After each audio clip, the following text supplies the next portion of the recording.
I know Jewel is no longer a part of the cast, so we don't have to be like, "Well, come on in," and Yeah, her having her get butt hurt. yeah. butt hurt. Hello, everybody. This is Kanoshi Abamanita here with Project Console. I guess if you watch BS Busters, you probably already know that Joe Ryder has left for other endeavors, and you know, so wish of best of luck to her. And but before we get started, like my panelist to introduce himself. Mr. Red Fox, owner proprietor of BS Busters. Glad to be on another one of these casts, and glad to be here. And as I've said earlier, my name is Kanoshi Abominito, Project Console, episode 34. Uh, my episode 34, my room is a spaceship. So, let's start with our first topic. So reports is over the weekend that developments of a PlayStation 5 emulator has started, uh, which isn't isn't the PlayStation's only been out for 2 years, and they're already starting to work on an emulator for the PS5. But don't get your hopes up. Don't sell your PS5 because pretty it's in a pretty early state. You probably can't even run simple games at the moment. But you know, people are making a big deal out of it. Uh, I don't know. Is this about the time a lot of people start developing emulators for these consoles? It's like a year or 2 years in. I No, think no. no, no. Yeah. I mean, but to be fair, let's cut through the BS. All right, let's cut through the BS and be 100% honest. Most, um, like starting with the eighth gen, um, like the PS4 and the Xbox One, or more PCs than consoles anyway. Yeah. Yeah. And it's easier to emulate a PC than a console because both of them were built around x86 architecture, which is a PC architecture. So you know, I mean, like people calling this emulation, I think, is a bit of a misnomer because you're not really emulating. They're just what's going on is that people are figuring out ways to get a PC to run uh, a specialized PC architecture built by for video game for playing a video game. I mean, I guess the reason I asked that is because I know the Switch emulation came out fairly quickly compared to other consoles in the past, Yeah, and obviously the Wii U is just a beefier Wii slash GameCube, yeah. so that happened pretty quickly. I So mean, Nintendo basically once they got to the GameCube, they just really they doubled down on that architecture. And even though the Switch isn't running discs, I'm guessing it still shares a lot of that core architecture between the Wii U and the GameCube and the Wii. yeah, Just better at it, which makes sense because that was that Power PC architecture designed to get a lot of performance without using as much power, drawing as much power. Which, considering what the Switch is doing, that makes a lot of sense that they would continue doing that. and Um, and they were using the Switch is using the Tegra, which is a chip that a lot of people are already familiar with. So it's pretty easy to manipulate the software or manipulate the code to do what they wanted it to do.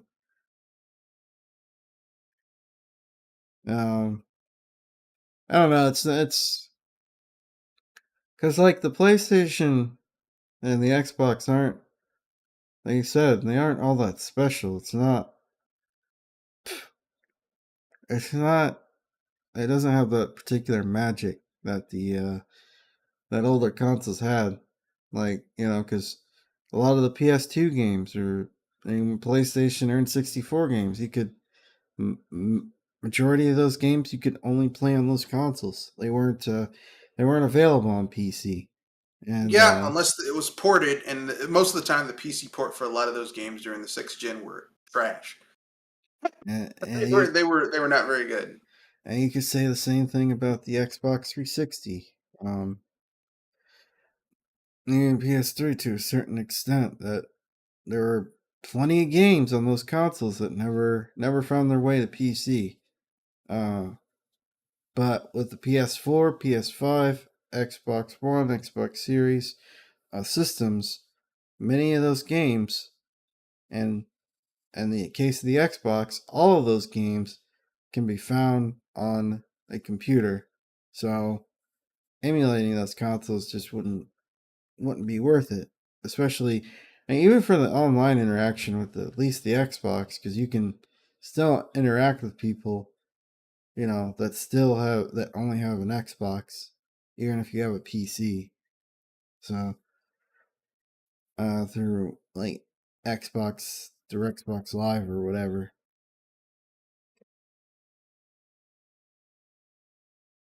Yeah, yeah. I mean, all I'm saying is this: like when the seventh gen happened and those consoles started, except for Nintendo, Sony and Microsoft started making their consoles more PC like, and then Yeah, it moved to the eighth gen where they just said "F it," they're just mini PCs, and now it's more of the same thing. So like I hate when people say, "Oh, they're emulating the Xbox One." You're not, because your Xbox Series X is just a PC. yeah, So is your PS5. They're just PCs. yeah.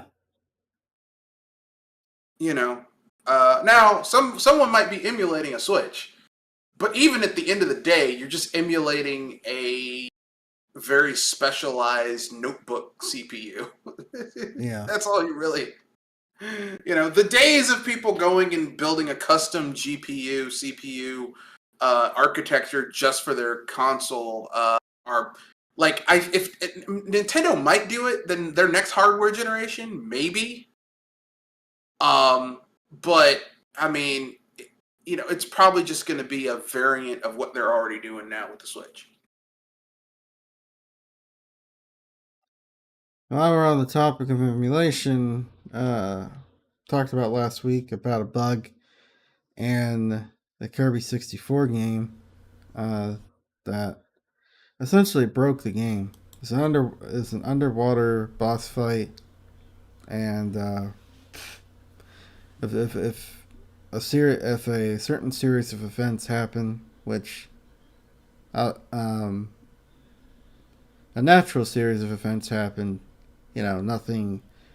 Essentially, if you were just playing the boss fight, the game would essentially lock up, or Kirby would lock up, and Nintendo saw this and said, "Yeah, we're going to address it.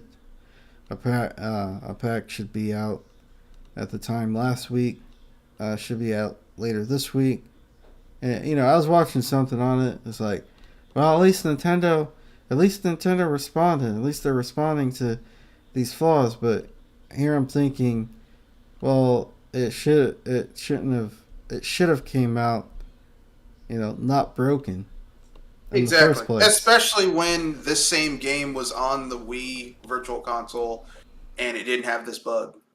Yeah, So literally, they're going backwards and not forwards. yeah, Uh, and some people would say, well, it's because the architecture of the Switch is different than the Wii and the Wii U. And my answer to that would be this: that's not my fucking problem. yeah, If you are spending $50 to have access to this library of games, I'm using air quotes when I say library. If you're spending that much money, then Um,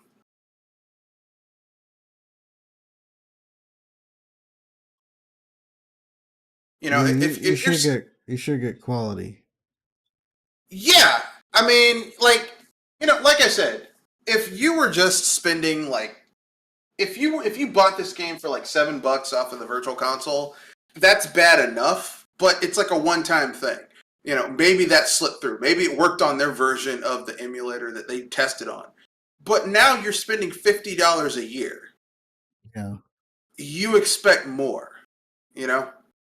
Like, could you imagine if you spent like if you had Amazon Prime, um, and you spent your $180 a year for Amazon Prime, and and one of the channels didn't work? Like every time you tried to watch something on that channel on Amazon Prime, it would crash.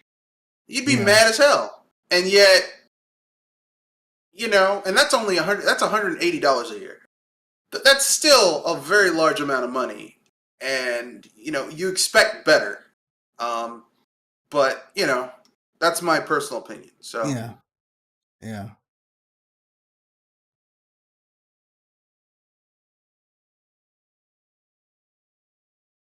but that's my own personal opinion. I know some people that they might not like that, but that's my opinion. Yeah. Yeah. Um. Yeah. I Like I said before, it's just disappointed that you know their emulation isn't is up to the same standards as the Wii or Wii. Sorry, as the Wii or Wii U. Uh, but in other news, possible Dreamcast Mini. So apparently, it was leaked that Sega is potentially planning a Dreamcast Mini. What games would you want on that system if they if they were to put out a Dreamcast Mini? I would want there to be 30 games on there. I would want them to have at least 5 to 10 of those games be weird, esoteric. When Sega was desperate and didn't give a shit, games like Seaman, Yeah. Dynamite Cop, which was essentially like a Die Hard game, but they lost the rights, but they kept everything else. But it's essentially Die Hard, the video game. Um, Power Stone 1 and 2, Dino Crisis, stuff like that. And then the other 20, I want to be like games that you could hook up on the internet and maybe play, you know, using, Wi-Fi or an Ethernet jack. Because I wouldn't mind it being kind of expensive because it would have a wired Ethernet jack, so you could hook it up to the internet. I'd like to see stuff like Skies of Arcadia, the original, Panzer Dragoon, maybe Shenmue, Sonic Adventure, because you got to have Sonic Adventure. Knights, um, no, not Knights, because Knights is overrated as hell. What about Quake? I Can that mean, come up? how can I put this? Quake is a really impressive that they got it on the Dreamcast, but there's better versions of Quake Uh, than what was on the Dreamcast. Like, I wouldn't want to play a console version of Quake on the Dreamcast. Maybe Half Life. I think Half Life 2 was on the Dreamcast, and that'd be interesting. yeah. But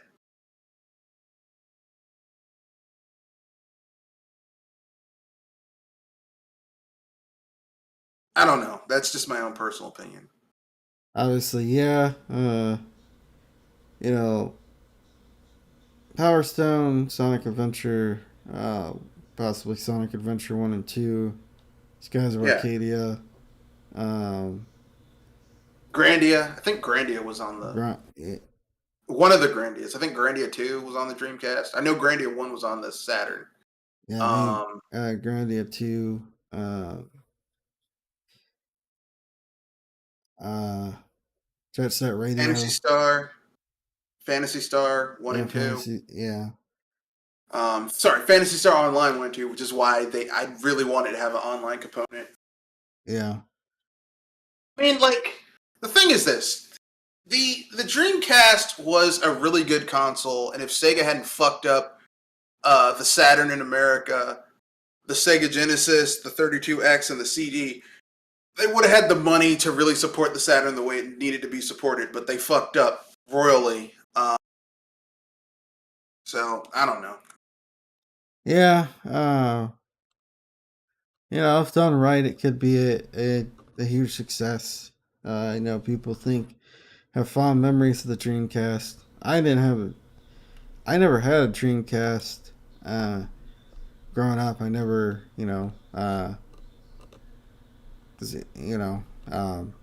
being a kid, sometimes you can't, I wasn't one of the lucky kids that had everything.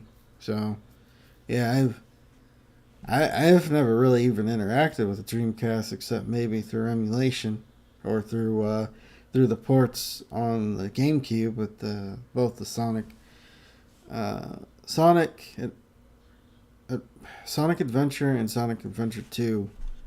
But yeah, it was kind of weird. They released, I think they released Sonic Adventure 2 Battle. I think it's called Sonic Adventure 2 Advanced Battle on the GameCube. I think they released that before they released uh, the original Sonic Adventure, which I found kind of weird. Um, but yeah, that's basically my interaction with the Segas when they essentially went out of business and ported all their games over to other consoles. Yeah, I know they ported a lot of their games to the GameCube, which was why the GameCube. It's why the GameCube is like one of my favorite sixth gen um, systems. Is because the GameCube benefited from getting a lot of Sega's first party games that were on the Dreamcast ported over to the GameCube, which basically gave it the benefit of having some really good games, and the ports were good. Like they were good. It wasn't just some bullshit. You know what I mean? Yeah, and Um, the thing about the thing about yeah, it's like the GameCube was the Dreamcast second chance. Funny enough, with a lot of the stuff that was ported to it, because yeah, Skies of Arcadia got ported. Sonic got ported. What else got ported? Jet Set Radio. No, that went on the Xbox. yeah, it went to the Xbox, and I think there was a PC port, but it kind of, um, it kind of sucked, Yeah. for lack of a better term. Um, They also brought one of the weirdest things is the Sonic, like the Sonic Mega Collection. They brought over is just kind of weird playing a lot of those old Genesis games on a Nintendo console. So yeah, that was weird. That was a weird experience. Uh, they started making a lot of games for other systems too, like Sonic Heroes, and obviously there was the Sonic Advance games that came out on the GBA, and then the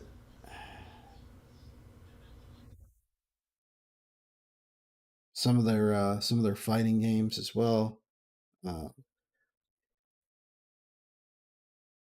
yeah, that was an interesting time for Sega. yeah, I mean, I would contend that Sega was never that great as a console maker, but man, they got so much better when they left. Like it took a while. It was a time of uncertainty. I know a lot of people didn't like that, but you wound up getting um, a better quality product at the end of the day. Yeah, yeah. I mean, there was a time where they were making some pretty good games, and now it's just kind of like, now they're kind of questionable. I mean, I guess well, you have Yakuza, you have Bayonetta. Uh, I mean, what else do you have? That's I mean, they bought obviously they bought They Atlas, Atlas, yeah. so you got So they got Persona all that 5. cool shit. Yeah, Yeah, I mean, like I mean, Sega does have some really good IPs that have been consistently good. Like Yakuza has been consistently good. The Daytona games, even after like the re-releases, have been consistently good. Outrun, the re-releases for Outrun that came out during the 6th and 7th gen were good. Like Sega does have some good IPs, but they also have missteps. Like Sega, the problem with Sega is that they lack a lot of consistency. They don't have consistency. Yeah, For every one step forward, there's like 2 steps back with Sega. yeah, yeah, yeah. It's gonna be interesting because they're showing their Sonic Frontier game. I believe that's what it's called. Sometime this week. Because yeah, this is June starting up, so it's the season where you're gonna start seeing a lot of premieres and whatnot of different games. Uh, so that's gonna be interesting because they've been kind of touting this game to be like a big leap for Sonic. And I don't know, we've been disappointed when it comes to 3D Sonic games for so many years. How Yeah, many times have we heard, "Oh, this is going to be the grandiose change"? And when they had something unique, like Sonic Colors or uh, Sonic Lost Worlds, which I thought were both all of those solid games were, game. yeah, they were both solid games. They just never built off of them. Exactly. That's the problem with Sega. They'll make a game, and it's like, this is solid. You need to build on this and keep it and refine your formula. They get scared because like of a minor crowd of naysayers. Like maybe 10% of the people who bought the game were like, this wasn't what I wanted, and they'd listen to those people, and instead of refining the formula. Yeah, And that's kind of a problem with Sega. Like that's kind of an issue that they don't refine the formula. Like instead of making Sonic Origins, they should be making a sequel to Sonic Mania. yeah. But it's Sega, so you know. Well, the thing is, it's like with Sonic Lost World. I remember people being so down on that game. And I was like, man, I mean, again, it's a flawed game, but I enjoyed what they were trying to do with it, like having Sonic have different, like his running being a little more complex rather than relying on the whole boost thing, like having, you know, more than just focusing on his how essentially more uh instead of focusing on, oh, how fast can he go, which I know that's the gimmick of Sonic, like different ways of being able to have a little bit more control over your speed with different scenarios. But they got scared because people were a little too critical of their first attempt at it. It's like, well, looks like we can't go back to that. We didn't get our 95% Metacritic score, so no bonuses for you guys. Yeah, I mean, and that game was so bad. Like Sonic Forces was terrible. Yeah, And I don't know why they put that shit out there. I really don't. yeah, yeah. Sonic, yeah. Sonic Forces. I haven't heard. I haven't heard anything good about that game. Even people who like that game will not tell you that it's like one of the best Sonic games ever, which just tells you how mediocre it was. You know, it was just a watered down Sonic Generations. Because at least Sonic Generations was fun. Sonic Forces isn't even fun. Although, here's what I'll say about Sonic Forces. If you want to see Sonic the Hedgehog get the shit kicked out of him in the first 10, 15 minutes of a game, like if you really don't like Sonic the Hedgehog, Sonic Forces is great. If you want to see Sonic get the shit kicked out of him, because for most of Sonic Forces, I would say like 60-75% of that game, you don't even play as Sonic the Hedgehog. You play as your made up character, and then there's some levels where you'll switch between OG 2D Sonic like pot-bellied 2D Sonic, and a few levels where you play as 3D Sonic. Yeah. So, I mean, I guess that's kind of cool. But aside from that, it's like Sonic Forces. Like, it seems like that Sonic Team didn't want to make a direct sequel to Sonic Generations. So instead of doing a direct sequel to Sonic Generations, they wanted, like, it's like they can only focus on one thing. Because I will admit, the character creation um in Sonic Forces was pretty good. Um, but I mean, like, character creation in a game can only take you so far. Like, who gives a shit about character creation in a Sonic game? People Yeah, want the exactly. gameplay, you know? Yeah, yeah.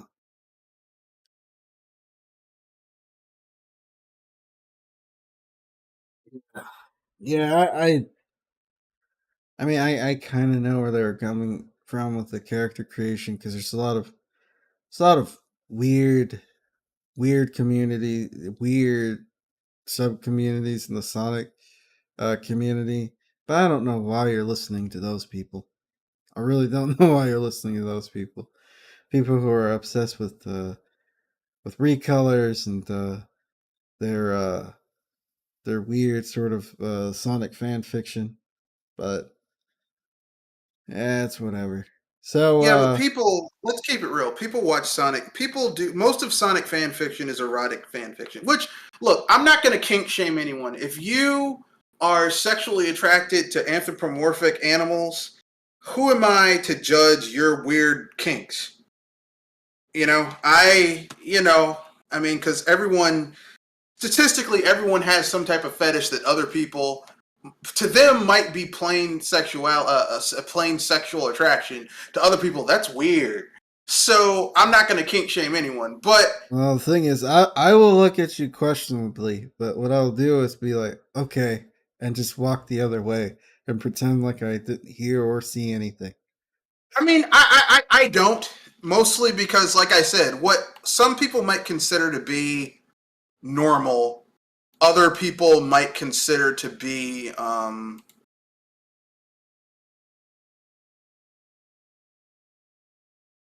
what some people might consider to be normal, other people might consider to be um abnormal. Yeah, You know what I mean? Like, I mean, things that people might consider normal. Like, someone might say, well, yeah, someone might say, yeah, I occasionally watch porn, and I like to see a man and a woman just having sex.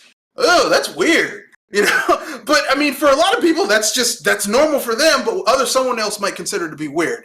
I personally just don't want to judge people as long as you don't put me into it. And since no one is forcing someone to watch whatever porn they like to watch that gets them off, I don't care. Do whatever makes you happy. Just leave me out of it.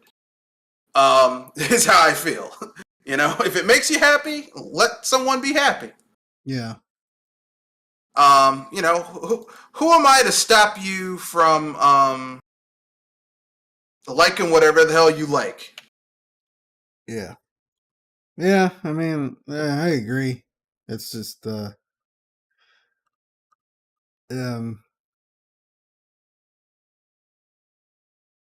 yeah, yeah. I pretty much, I would say I agree with that. Just don't involve me. Don't involve me in any way, shape, or form in your in your kinks. Yeah, that I feel. I mean, if as long as you don't involve me in it, and if I am involved in it, it's not purposely, like it's accidentally. I don't care. But if you're trying to get me involved in some stuff that like I didn't ask to be involved in, then I have a problem. But aside from that, I don't really care. Let people do whatever weird stuff they want to do. Yeah.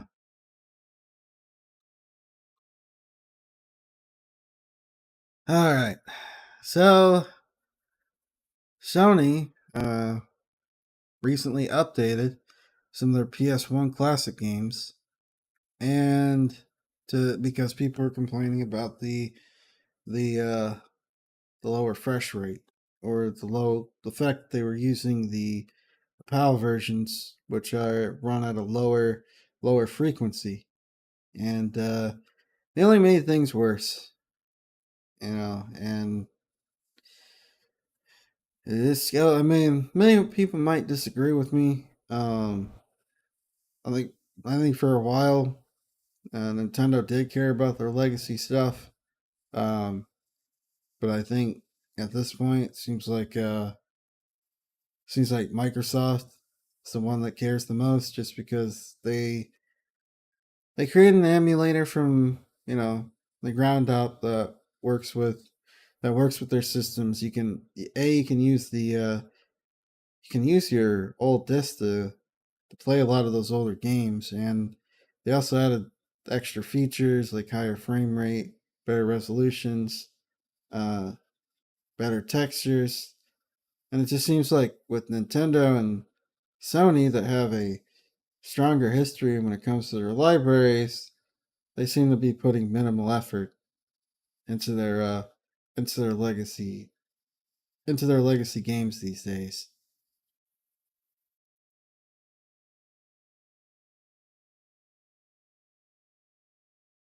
Yeah, it used to be the opposite because Nintendo with the Virtual Console used to have the biggest. It's like wow, they are really trying to preserve gaming history, and then they dropped it and kind of got worse with the Switch. And now it seems like Microsoft is really caring about games preservation, giving people access to playing these old games without having to jump through a lot of fucking hoops, which I personally prefer. Like, I don't think you should have to jump through a lot of hoops to play old games. Yeah, yeah. I just Sony and Nintendo. I guess they just want a way to keep making money off of their old games. This is why. Well, I guess I will give Sony ups. You don't necessarily have to be a PlayStation Plus member to have access to these games. You can just you can just buy them. So it's not like it's locked behind a service in order for you to play. Like if you don't want to, buy the premium version of Sony of PlayStation Plus and to play a certain game, you can just buy that game. Whereas Nintendo, there isn't an option to do that. You have to be an online subscriber, which is kind of annoying.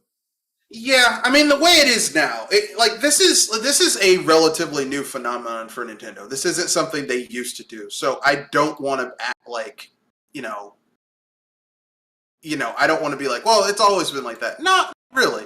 This is a Uh, relatively new thing yeah, with the Nintendo Online. Because, like I said, last gen it wasn't like this.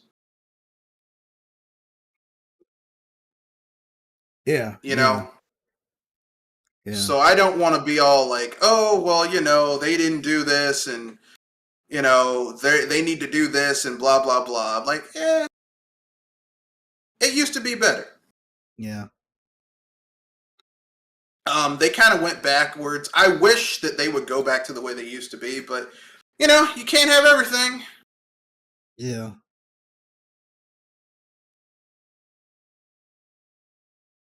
For our fourth topic, Nintendo, Nintendo will let people play Mario Strikers, Mario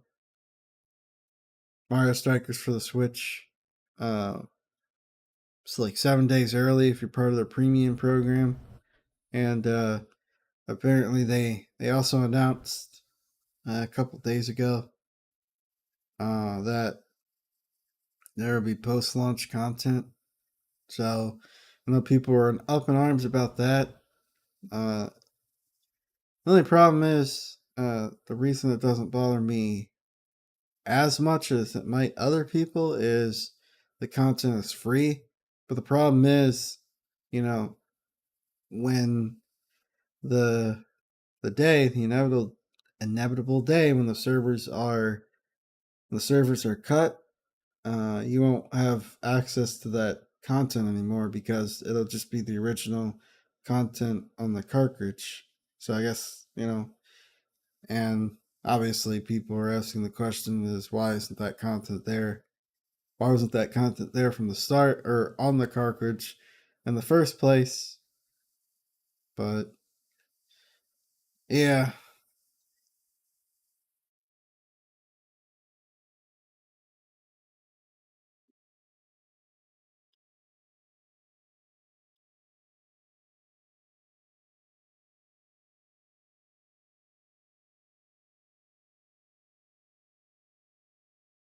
I mean, I don't know what to say.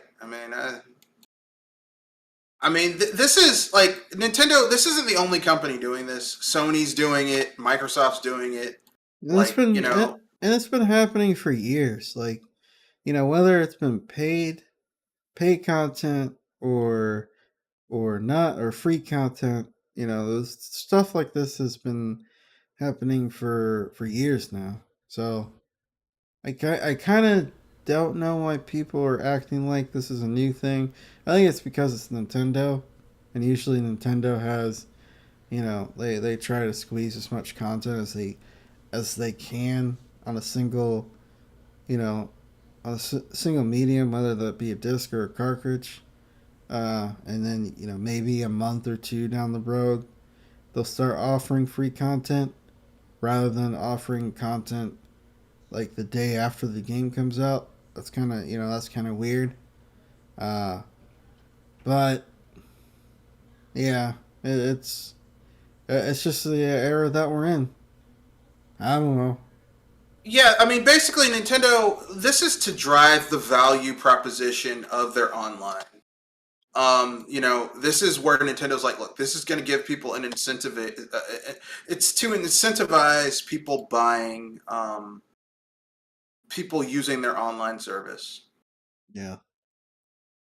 Also, I had a friend tell me this. It's like, you know, games are becoming games are becoming a service. A lot of these games are becoming a service where they, sometimes, yeah, the content will be free. Sometimes it'll be paid, but it's like a game. The games these days are living products that are updated on a daily, weekly, monthly, yearly basis. Which is Oh, not good. Like I remember, I miss the days of games just existing. yeah,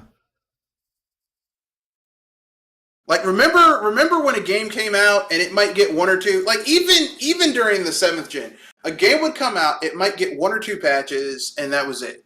yeah, Like like games now, it's just ridiculous. yeah. Just how they just consistently just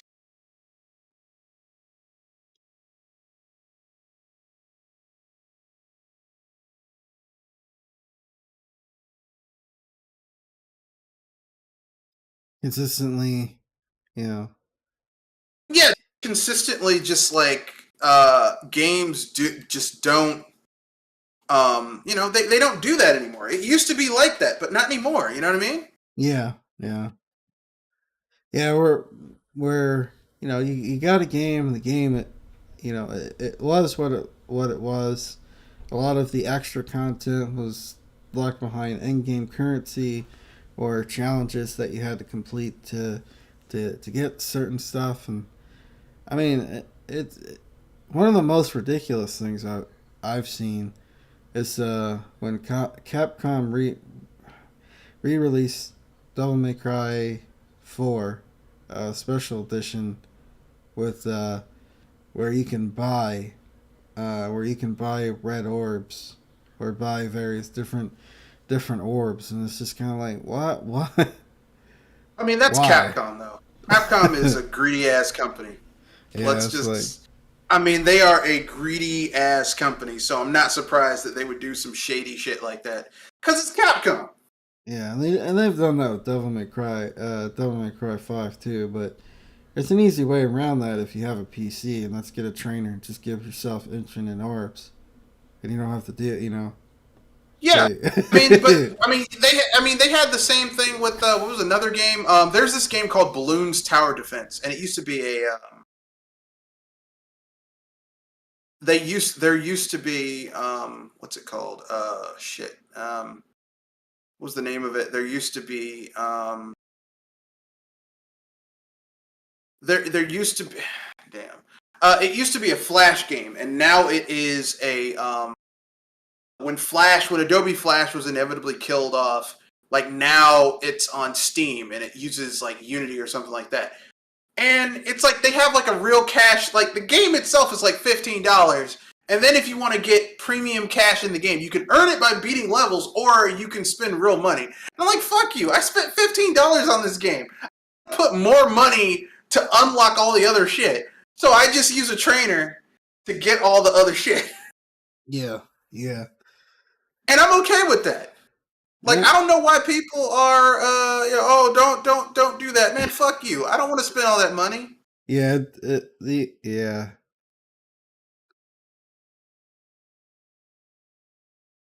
Yeah, it's one thing to charge money for like weapons and stuff, but or weapons or characters or skins. Oh, skins are the most, I think, one of the most egregious. But even more egregious than skins are consumables.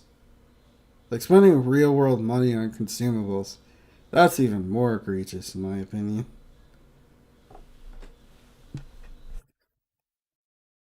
But yeah, is there Yeah. anything else you'd like to say about this topic before we move on to the next one? Only thing I would like to say is,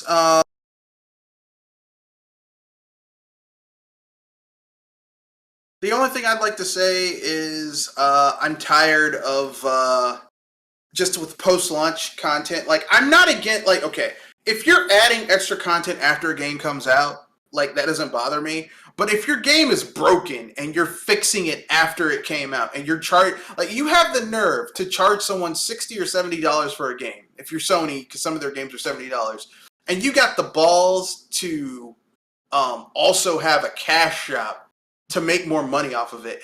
That's not my fucking problem that you didn't budget your game properly, or it has an overblown budget because you want to have realistic graphics. I can see the sweat on that character's face. Yeah. Unless your game has a interrogation simulator like what was that game from Rockstar? L.A. Noire. Yeah. Like, unless you're doing something like L.A. Noire where you actually have to look at people's faces and determine if they're lying or if they look suspicious or whatever. If that shit's not going on, then you don't need that type of graphical fidelity. I'm sorry. In anything. Yeah.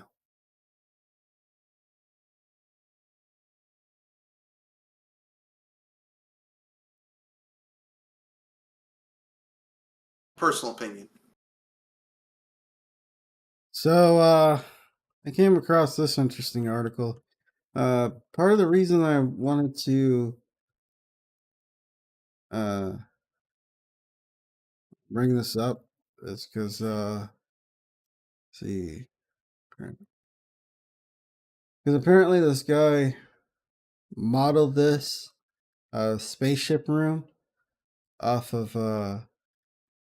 Star Citizen. So apparently this is a popular Taiwanese um, YouTuber who spent $30,000 in creating a specialized spaceship-like room modeled off of a spaceship in Star Citizen. Um, as you know, for one, I guess that's pretty crazy to have that kind of money to spend on just a single room. And two, Star Citizen. What happened to that game? Like I understand that it's suffering from feature creep. It's Yep. and it still hasn't come out yet. I remember at the time when No Man's Sky came out and they were doing a presentation and they were poking fun at No Man's Sky. It's like, your game hasn't even released yet. You know, But who the fuck are you to say anything about anyone else's shit? Yeah. Yeah, No Man's Sky, as flawed as that game was, It came out. It came out. It released. Yeah. You could buy this game. Yeah. And you know they had the nerve to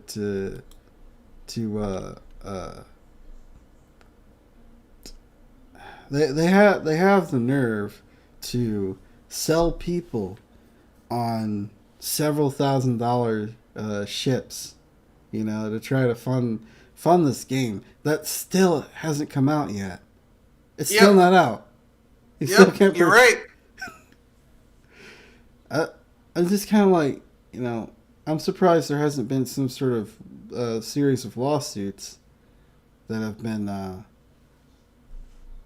that have been that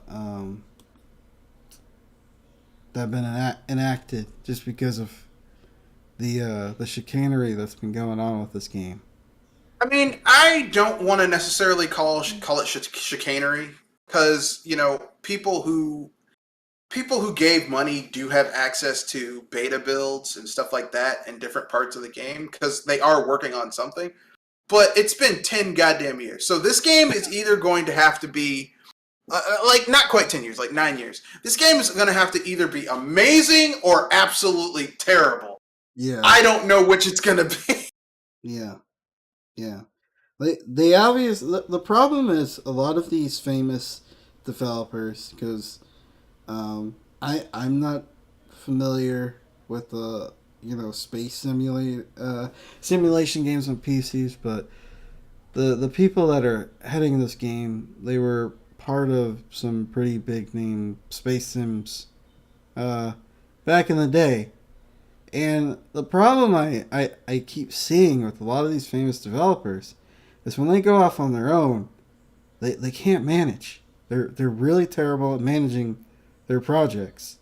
They can't seem to find people to be like, hey, look, we need to get out a product, and we need to get it out, and we need to be disciplined on when we're getting. They got more out. money than they thought they were going to get, and the project blew up. And then they they basically created a secondary way to get money that makes it so that they get money directly from people who want this game, plus investors. So like they have no incentive to quit adding shit to the game. They just have incentives to keep on building onto the game, which is almost kind of like a developer's dream. You basically can keep on getting funding to build onto your game until you feel it's ready, and not have someone say, "Hey, we got to get this shit out in 6 months. Get it together." So, I mean, it's kind of like too much choice, too much freedom. But to be fair, this is the guy who created he helped to create one of the most seminal games that we still have not gotten a game in that genre that matched what they were doing on old 16-bit computers from 30 years ago, which was basically, I think, Star Trader, where you essentially, even though it's called Star Trader, you could essentially, Privateer. Privateer, you could essentially be a space trader. You could be Han Solo. You could be a fighter pilot. Like the shit that Sean Murray tried to do with No Man's Sky, this guy did years ago. Yeah. So if he can pull it off, it's going to be fucking amazing. The problem is, he's got to pull it off. There has to be an end point to what they're trying to do. So I hope that it turns out well. I hope that the people who put their money into the system can get something out of it. Because I didn't invest, but I would love to see what these people could do. Yeah. I mean, it will be.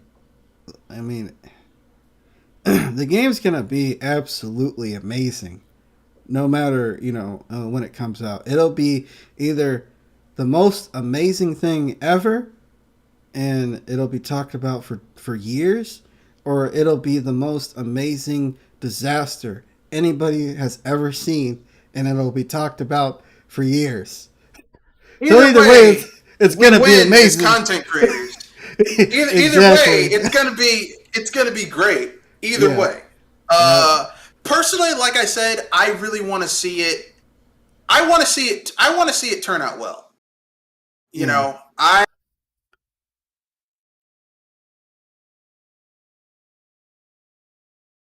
How was that? Yeah. I want to see it turn out well. Yeah. Yeah.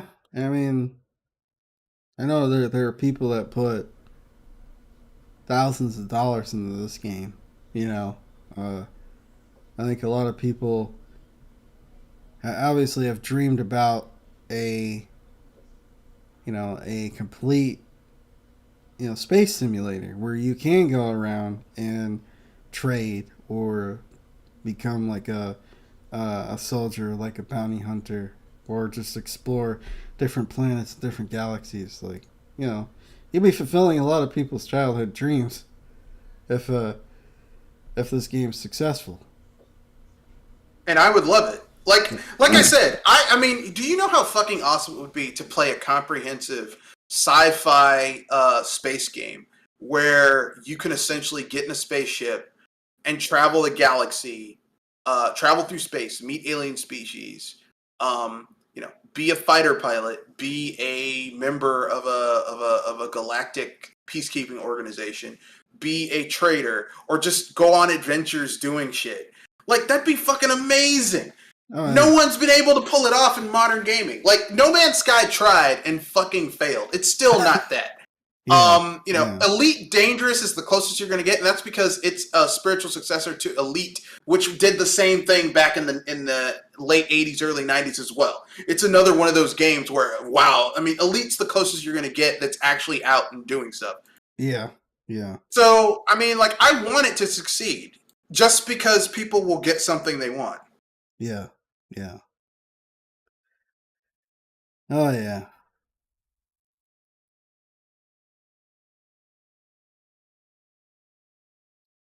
Is there any free topics you'd like to discuss? Uh, uh, no, I don't think so. Oh, okay. Um, well, June starts up, so it's gonna be interesting to see how these companies um, do throughout June without E3. I think I think it'll be kind of. I don't know. How do you like things? Do you like the idea of things being spread out throughout the summer, or do you like everything being jam packed into a week? You mean in terms of stuff coming out? Yeah, it's that like Or announcements and stuff like that. I prefer announcements throughout the year. Like I get tired of um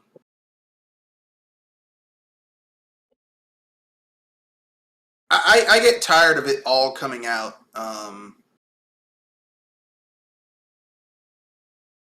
All coming out at once. Is Yeah, that yeah, I don't like that. good? Like okay, E3 was exciting for a little bit, and then it became so much about the industry that everything kind of fell apart. Yeah, And the same thing with like everyone's like, well, Jeff Keighley's Games of Summer shit. That's bullshit too. It's basically the same problem as E3. It's so much. It's just one big fucking commercial.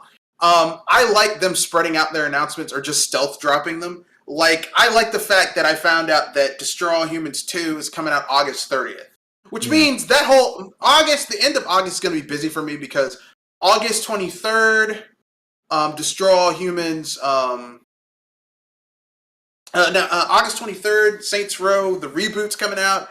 And then literally a week after that, Destroy All Humans yeah, 2 is reprobed, the remaster of Destroy All Humans 2, which I will fight people on this. Destroy All Humans 2 is so much better than the first game. Even back during the 6th gen, Destroy All Humans 2 was a better game than Destroy All Humans 1. And I mean, they're re-releasing that game, so I'm looking forward to it. yeah, Plus, yeah, it's coming with an expansion where you freaking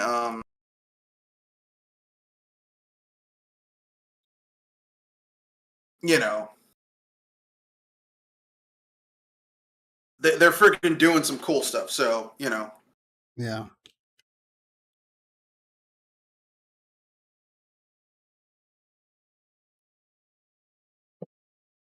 yeah, and yeah, I like it. The idea of it. I like it when games are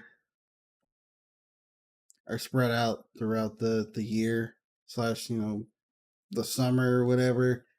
Because there's a lot of stuff that gets missed during that week of E3. Like, there's a lot of interesting games that just aren't going to get attention because, you know, uh, because there's so many others, so much other stuff that people want to see. So Yeah, it's so that this could give, uh, I know people aren't particularly fond of Jeff Keighley. I'm not super fond of him either, but I mean, this could potentially, if you know, lessons are learned and things ultimately are done right, give smaller games a chance uh, for more attention, uh, to get more attention than they would otherwise get during a week at E3, which E3 comes and goes. It's just that week, and then after that, crickets. You don't really hear anything about games until like summer, fall, uh, or the late summer, early fall, because that's when games start to drop. Games drop. All these games drop exactly at the pretty much around late fall, early holiday season, which they're starting to get a little braver pertaining to their game releases.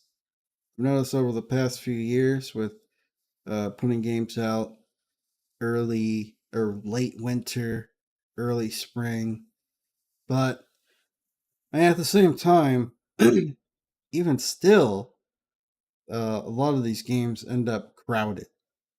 Even even during the February March month, again to late spring, early or late winter, early spring, you had a lot of stuff come out around the same time. So even though they're getting braver, they're still releasing all their games out at the same time around the you know they're all still releasing their games at the same time. So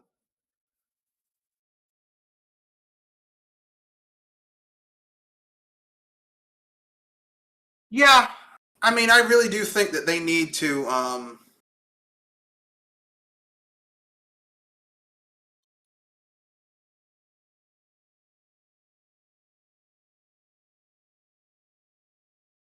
I really do think that they need to do better. I think that they need to stop always. Um, I mean, I just wish they would stop freaking. doing everything all at once, releasing Yeah, everything all at stop, once. stop. Look, there are nine. There are three other seasons in the year. There's fall, winter, summer, spring. You can release games in the other three seasons of the year besides September, October, November, Yeah, December. There's 8 other months in the year where you could be releasing games. yeah. It's just I mean, I get February, March because that's the Valentine's season, so that's sort of their second chance to raise themselves up into the black. Obviously, the Christmas season, but people have money other times of the year too. It's just not you got the summer, which is a pretty good time to buy games because a lot of kids are on vacation, a lot of adults are on vacation. You know, Yeah, so that's what I don't understand. I'm like, why?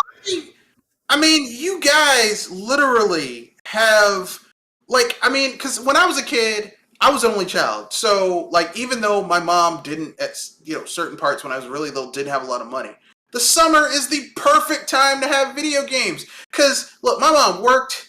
If I spent the summer at home, I was at home all day. I didn't have to go to school. I didn't have summer school. I was playing video games and watching TV. That's the perfect time to have new games is the summer when kids have nothing to do but play video games and watch TV and go to the movies and shit like that. Why the fuck are you putting everything out at Christmas where at the most you'll get 2-3 weeks of Christmas vacation? At the most. Where summer you get 2-3 months of vacation. yeah. I don't understand. Like they're weird like that. I don't get it. Yeah.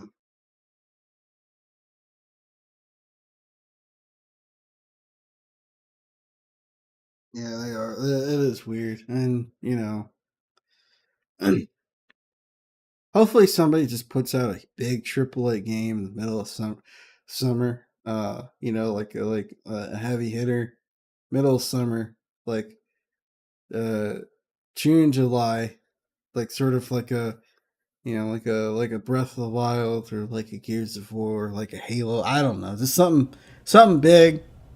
Maybe people would be like, well, we can just put out our games at any time, and people are gonna buy it still. Um, I don't know, but anything else you'd like to bring up before we close out the show? Um, let's see. The only other thing I'm going to say is this. It goes back to stuff being spread out throughout the year. I'm glad. I know a lot. I know I was very worried about THQ Nordic and the Embracer Group, but I'm glad that there are new companies rising up to take the part of mid tier marketing of mid tier games, Yeah, because we need mid tier games. yeah, Not everything has to be a AAA $60 game experience. yeah, yeah, yeah. I agree. I agree. And yeah, spread your games out. Don't rely on don't rely just on the holiday season to make your money, because I'm sure if Nintendo were to drop the next big Mario game in April, they would see just as many sales as if they would have dropped it in November. So, but yeah, that's pretty much the show. So, is there anything you'd like to pimp out before we call it a night? Uh,